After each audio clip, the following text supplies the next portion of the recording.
alerte orange a été dit, où Paul Biya a compris que sa propre vie était menacée. Et d'ailleurs, il n'a pas manqué de faire des réaménagements pour sa propre sécurité. Puisque, après avoir écarté le colonel Etunde Soué, qui finalement s'est replié chez Jean-Pierre Amouk-Belinga, eh bien, il avait beaucoup confiance au général Aïvou.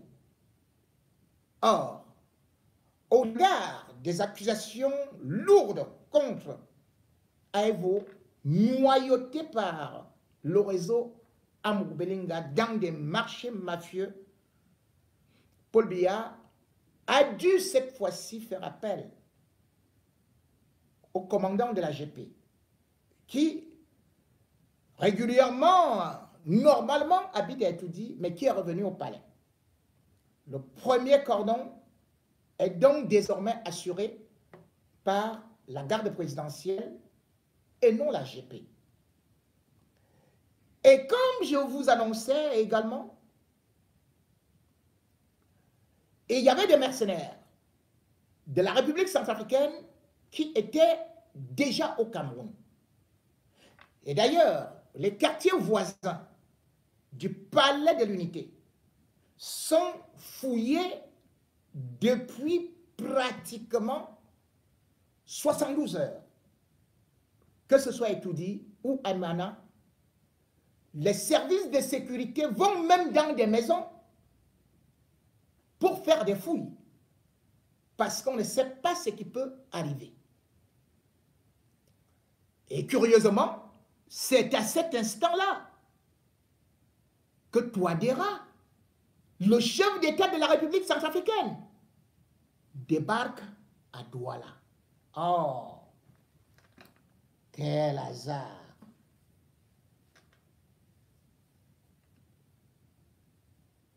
Non, ce n'est pas le hasard. À Crystal Palace, chaque fois qu'il est venu, ça a toujours été avec Jean-Pierre Amouk-Belinga, qui pourtant n'est pas ministre de la République. Mais qu'est-ce qu'il fait donc avec Jean-Pierre Amouk-Belinga? Je vous avais déjà dit cela. Puisque d'ailleurs, même BBC a révélé que les mercenaires de Wagner, au regard de la sécheresse des caisses de Bangui, ne pouvaient plus être payés et les fonctionnaires eux-mêmes sont presque dans la dèche. Et qui devait donc ravitailler Jean-Pierre Amouk-Belinga avec des fonds venant du Cameroun. Et le prix, le salaire mensuel d'un mercenaire de Wagner s'élève à 10 000 $, presque l'équivalent de 5 millions de francs CFA. Où pouvait-on trouver cela? C'était donc avec cet argent qui sortait du Cameroun, des caisses de l'État, la souffrance du peuple camerounais. Cela pour alimenter Bangui, parce que Bangui devait aussi jouer un rôle important pour que Laurent Esso arrive au pouvoir avec son groupe. Jean-Pierre Amouk-Belinga n'étant pas là, il faut savoir que Touadéra a d'autres relais très importants. Quand il arrive au Cameroun, justement au niveau de l'aéroport de Douala, les gens croient que la première personnalité à recevoir Touadéra, c'est le gouverneur. Mais non. Celui qui est le premier s'appelle Mouktar Mahadama. Mouktar Mahadama est un ressortissant de Menganga. Il est dans des affaires de pétrole. Généralement, il vit en Arabie Saoudite. On n'entend pas parler de lui. Il reçoit Touadéra au salon d'honneur. Il ne boit pas parce que c'est un bon musulman. Il faut se dire que Touadéra lui-même a des relations familiales avec Minganga, puisque ses parents lointains y sont. Et d'ailleurs, des Centrafricains, beaucoup, sont originaires aussi de Minganga. Alors, ce nordiste est très riche. Il est milliardaire. Et il est dans des affaires de pétrole. Bien sûr, dans ces réseaux, il est très important parce que c'est quelque chose qui est tentaculaire. Quand on parle de pétrole, on voit donc qui était là-bas. Un autre nordiste qu'on appelle Talba Mala. Talba Mala a été directeur de la Sonara. Et il est un très très grand ami à Mokhtar Mahadama. Vous vous rappelez que la Sonara avait pris feu. Et quand la Sonara prend feu, bien sûr parce qu'il y a certaines rumeurs qui commencent à sortir que ceux qui veulent faire le coup d'État et qu'on appelle le G25,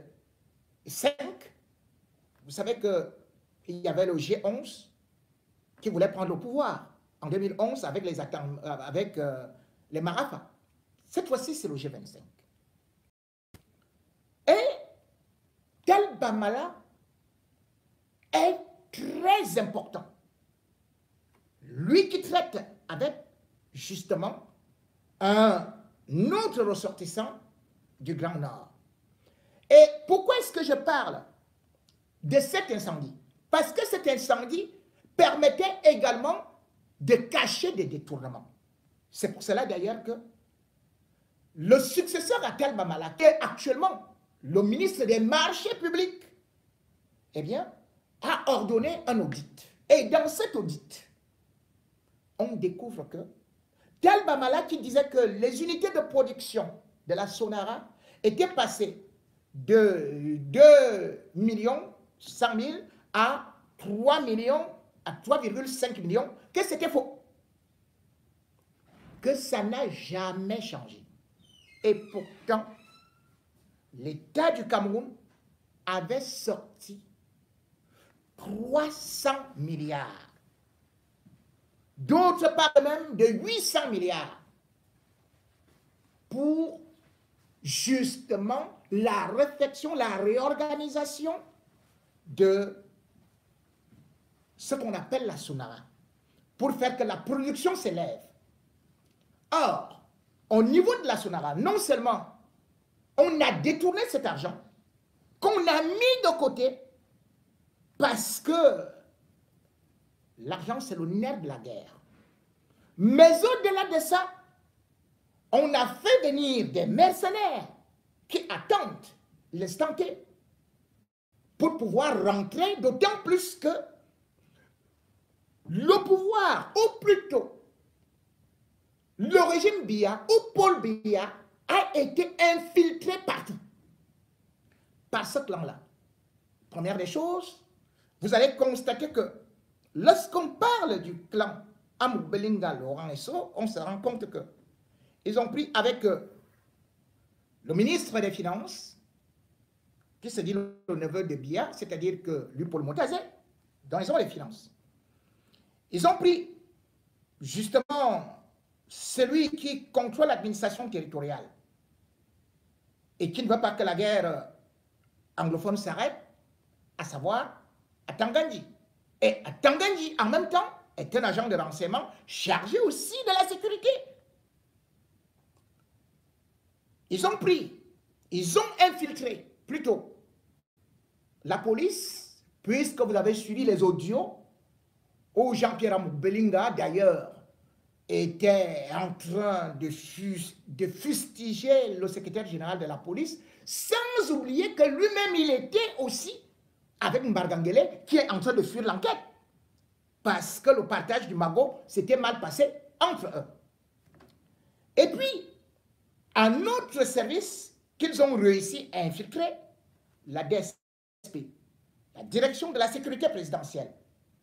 Sans oublier que, au-delà de tout ça, vous avez donc Laurent Esso, qui bien évidemment contrôle tous les directeurs, parce qu'il suffit tout simplement qu'il envoie Jean-Pierre Amouk-Bellinga te dire que tu as tel ou tel dossier, et Laurent Esso, lui, c'est lui qui demande à un juge du TCS que tel ou tel ministre doit aller en prison. Je vous rappelle par exemple que le 17 décembre 2012, Laurent Esso se réunit, fait une réunion avec Jean-Pierre Amouk-Bellinga dans son bureau pendant 3 heures de temps. Lorsque Jean-Pierre Amouk-Bellinga sort de là, c'est lui qui est le premier à annoncer que le ministre des Forêts, Ngolé Ngolé, sera arrêté. Il était alors ministre des Forêts de l'époque. Comment Amouk-Bellinga, qui n'est pas magistrat, qui n'est pas policier, qui n'est pas gendarme, vient annoncer que tout un ministre de la République sera arrêté? Voilà pourquoi est-ce que tous les directeurs lui donnaient des marchés. Quand il arrive à tel ou tel endroit, il dit que le chef de l'État dit que tu me... Je vais te passer le chef de l'État. Oui, excellence, excellence et tout et tout. Puis il te plaque ça comme ça. Et après, si tu n'obéis pas comme Ngolé Ngolé n'avait pas voulu lui donner de l'argent, céder au chantage. Il est parti voir Laurent Esso. Il a dit à Laurent Esso, le voilà, allez, on le renverse. Laurent Esso calcule donc son coût depuis en coupant toutes les racines autour de Paul Biya. Et on l'a vu. Parce que déjà en 2018, lui voulait déjà venir au pouvoir.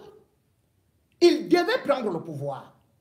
Mais sauf que ce qui s'est passé, c'est que Paul Biya a nommé plutôt Atangana comme président de la Cour constitutionnelle. Celui qui était là était déjà noyauté par Laurent Esso.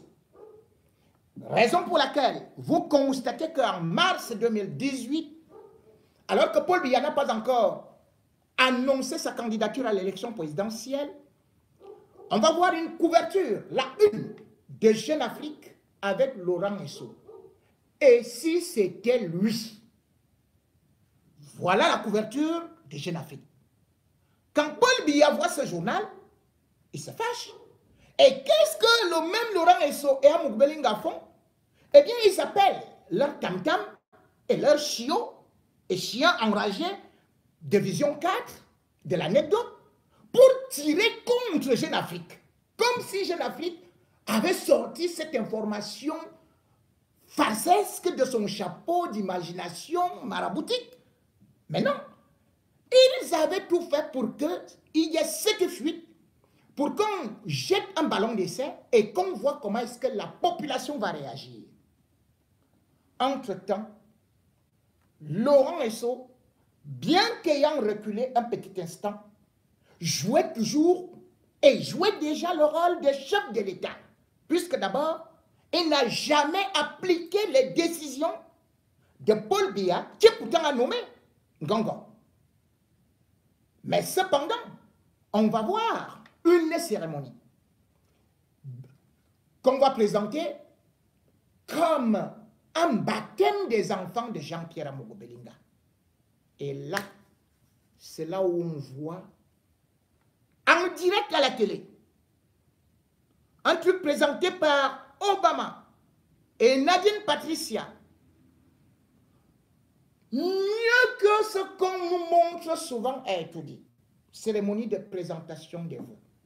On va voir les membres du gouvernement défiler les uns après les autres. Même l'ancien ministre de la Santé, André Mama, il va défiler.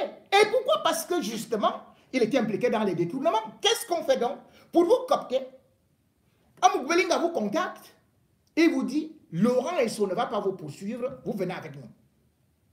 on va le voir croiser les bras là-bas. Une fête de baptême. On y va y voir le ministre de l'administration territoriale à Tangandji. Une fête de baptême. On va y voir le ministre Issa Chiroma. Une fête de baptême. On va voir les corps diplomatiques. Une fête de baptême. Attends, laissons les ministres. On va donc voir le chef de l'État, Laurent Esso, arriver en dernière position et se faire accueillir pour dire « me voici ».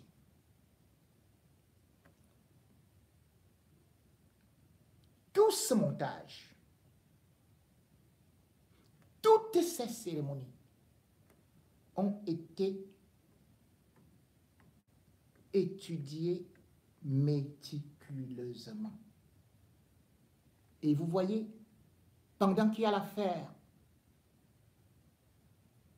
de Martinez Zogo, c'est là où Famendongo, ministre de l'enseignement supérieur,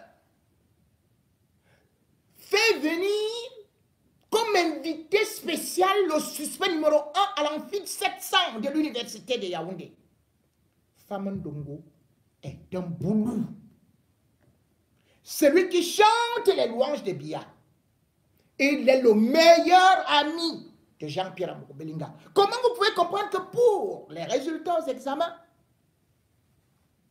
Issam, qui a pris la 6e position, eh bien, reçoit une lettre de félicitations du ministre de l'Enseignement supérieur. Mais les instituts qui ont été premier, 2e, 3e, 4e, 5e, ne reçoivent aucune lettre de félicitation. Vous avez entendu ça? On félicite le 6e et non le premier ou le 2e ou le 3e. Mais voilà le coup.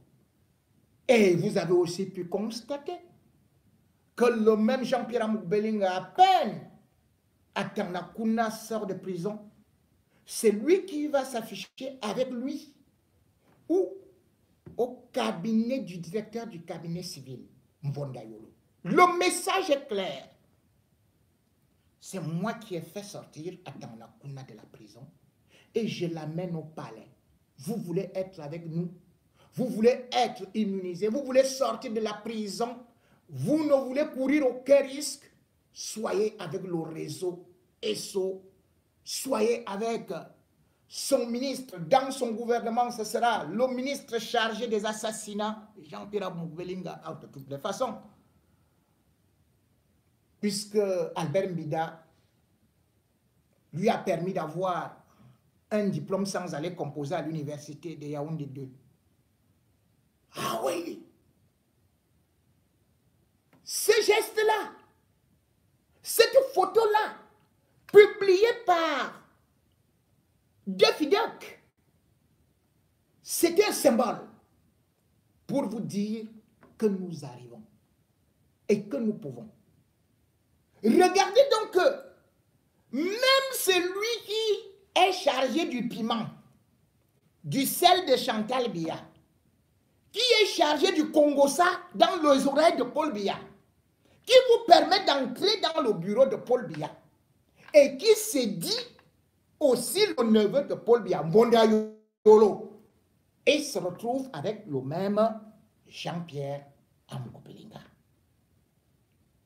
Et vous avez pu constater que même le jour de son mariage, après le baptême, cette fois-ci, le parrain de la mafia, sans même avoir une once de honte, s'est présenté là-bas, Laurent Esso, garde des Sceaux, ministre d'État, chargé de la justice.